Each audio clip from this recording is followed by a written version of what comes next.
Hi and welcome to today's video. Today I'm going to be unboxing the Brustro Artist watercolors.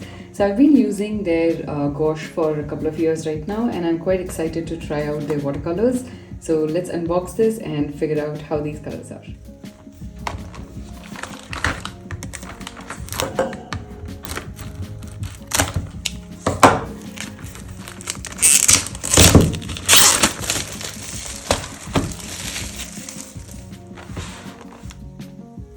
So this has 24 shades in it.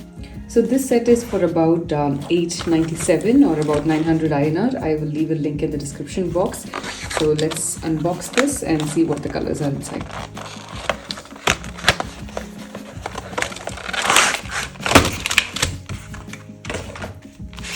So the packaging looks very beautiful.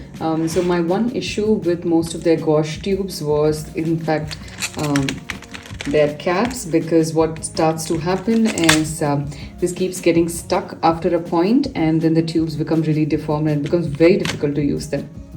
In fact, this is an example of how their gouache tubes become after a point, and then I have to cut them open at the back and then use the colors. So I'm not very happy with this particular experience. So since the packaging of the watercolors is the same, I'm guessing the same thing is going to happen, but only time will tell. So I'll have to use this for a couple of months before I figure that out. In case you've already used it, you can leave comment over here under this video so I will know what your experience has been.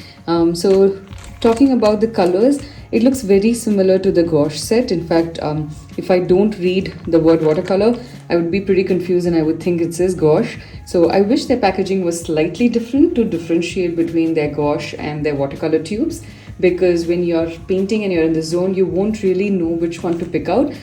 Visual reference goes a long way. You don't really need to read it. So that's one thing that I would have been happier about if their packaging was different.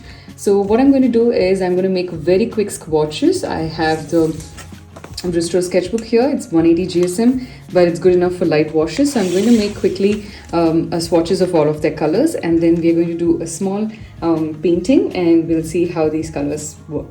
Alright, so let's start out. I've got a brush over here and starting out with this. So I'm just going to zoom in and show you how the color is. I'm going to do a little bit of gradation. Trying out Brustro for the first time. It's not bad, it's good. Once it dries out, we'll get a slightly better idea. It's not grainy, so I'm quite happy about that.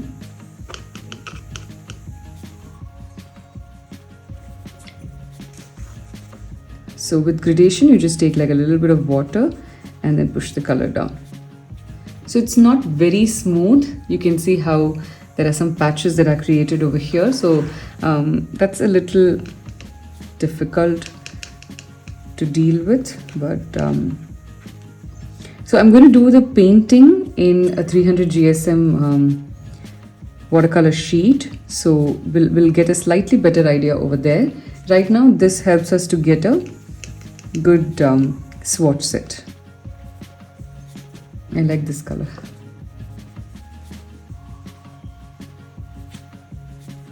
So the blues are slightly grainy. The red and the pinks seem to be a little better, I think. I love this color. So bright and nice.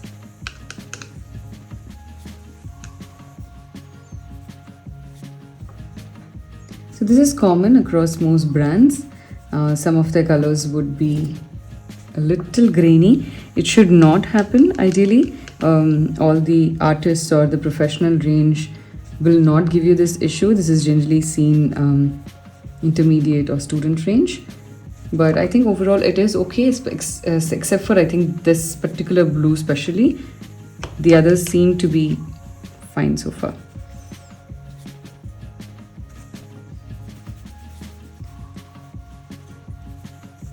In general, the colors are pretty bright.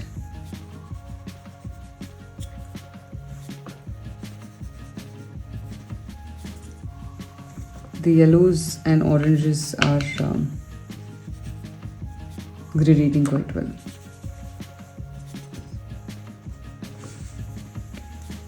It's a good idea to create swatch sheets of every color that you own, and you can even like create a swatch book of all the different brands that you have and the different colors that you have. And then when you sit down to paint, you can just open that swatch book, either choose the colors that you want or put together colors from different brands, and it's just a very nice experience. So I look at the different colors, but I don't have like, I have different swatch sheets, but I don't have like a swatch book. So one of these days I will definitely create a swatch book, and I'll also put a video of it, so it'll help you to understand the benefits of it and also how to go about creating something like that.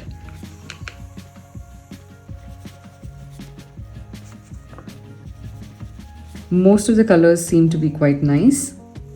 They are not grainy and they seem to be gradating well, and the amount of pigment that's there is also good. Brown, this brown seems to be a little average in terms of the paint texture.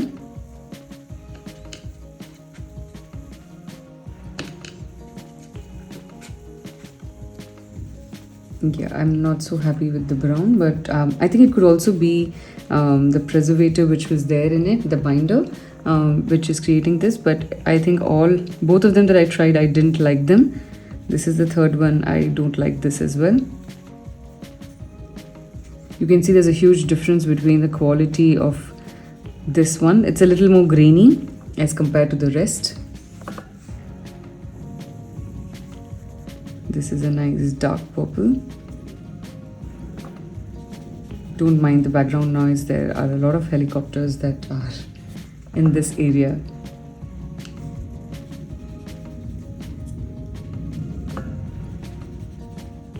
This is also a very beautiful color.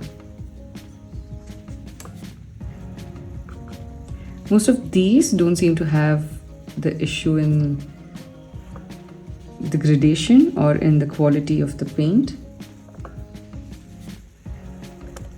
Browns I'm not happy with at all. The greens seem quite good.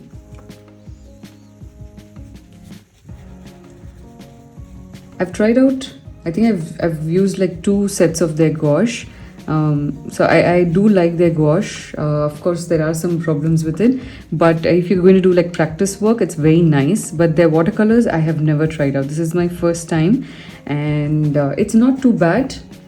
It is not too cheap, 900 for a set, which is still, I wouldn't call it like a very budgeted set, because you do get some professional colors in a much lesser range, maybe, or in a similar range. You would get like a good range of primary colors, or you would get like a set of 6 colors or 8. But overall, because these have 24 colors, this is quite nice. This is the swatch sheet that you get out of those 28 colors, 24 colors, I'm sorry. And so far it's good. It's not too bad. I'm going to test it out on a 300 GSM paper with watercolor, different techniques of watercolors, and we're going to see how this translates into a painting, and that will give you a much better idea if these colors are good enough for trying out on a daily basis in terms of your practices, and if you can also make like very beautiful paintings out of them. So I'm going to use watercolor sheets by Brustro for this. Let's try it out and check.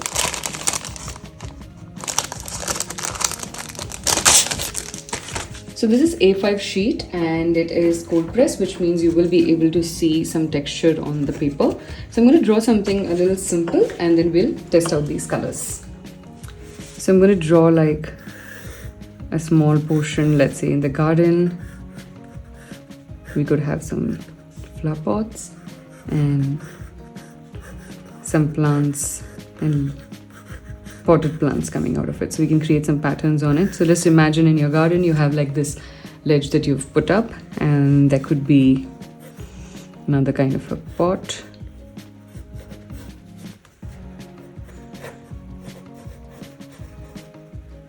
And this has some kind of flowers on them. And we'll also create a monstera.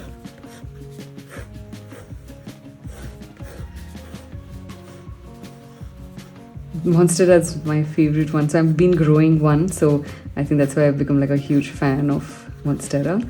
Always liked them, but then after growing them, I think the feeling is just something else. All right, so we're going to create small details in this. We'll do some gradation and we'll find out how these paints are. So sometimes some paints would be very nice to use in swatches, but they would be really difficult on watercolor paper. So far these were pretty hard in fact to use on the swatches. I didn't like them, but it's not bad on paper. Also, I think that the fact that it is 300 GSM makes a little bit of difference. So that factor is always also there. So for these flowers, we'll add a little bit of yellow and some orange.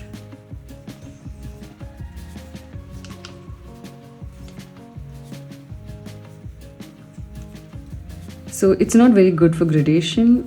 Like it's drying also, I think, really fast, or at least like this yellow seemed to have dried really fast, so I couldn't do wet on that. But on this green it wasn't too bad.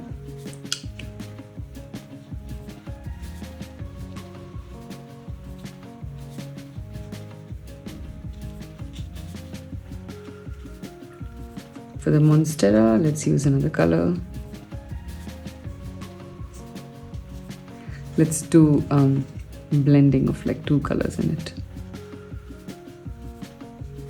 So I'm just using this in like random techniques. I'm not going in a specific way, because I want to see how like whether these colors listen to you or you have to go according to its mood.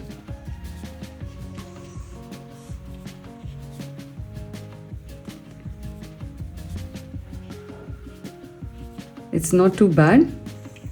I am able to blend them in, move it around the way I want. So that way I really like these.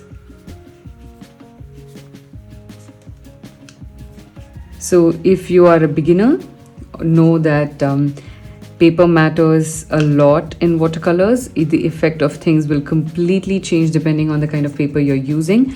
Like the same gradation that you can see over here on 300 GSM is so different from the gradation that I've done here on 180 GSM. So for watercolors, even if you're a beginner, you must use only 300 GSM paper, or at least 250. I would still recommend you go always with 300 because you need to understand the medium first really well before you decide whether that is for you or not.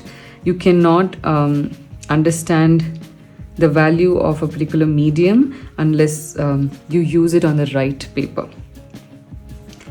Unfortunately, with art, that's how it goes. So these A5 sheets are not too expensive, so you should be able to like get at least a pack. So definitely do try that out and test, do all your test runs and your exercises on these small ones. And these can be used on both sides, not immediately. You first have to wait for this to dry out, and then you can use it on the other side as well.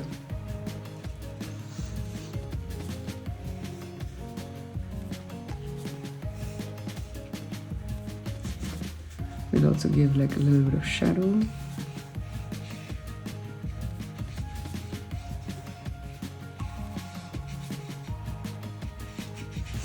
Like we'll just imagine this is on a wall.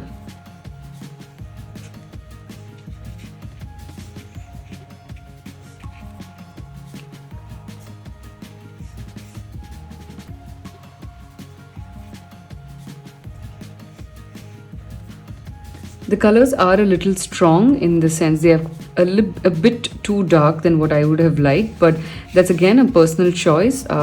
If these are the kind of bright colors that you enjoy, then this is definitely for you. So far, I do like them.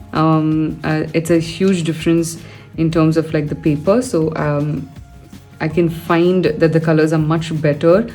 They flow much better when I'm using them now on. this particular paper. So I'm going to wait for like a couple of minutes for it to dry, and then I'm going to use a micron pen and do a little bit of outline and some details on them, so it will look like a very beautiful finished painting.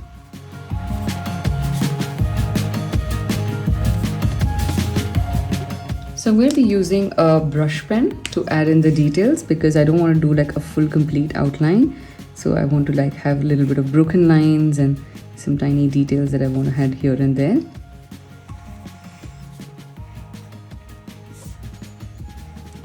And I feel like this helps to create very organic lines and details. Again, an outline is not at all compulsory. This is just a style that I really like, so I enjoy adding these details.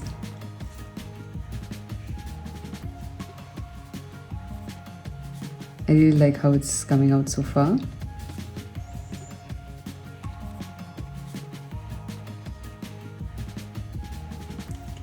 You can play around with different colors, even for your leaves.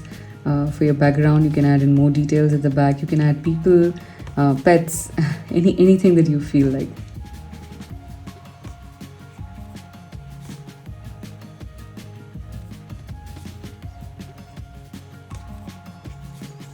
With brush pens, it's just so organic. The flow is very nice, so I really enjoy working with them.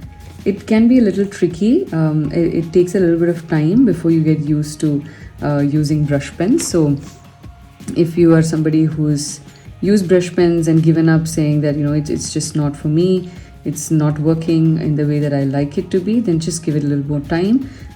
Do a little bit of practice with it, because brush pens require a lot more practice than your regular pens.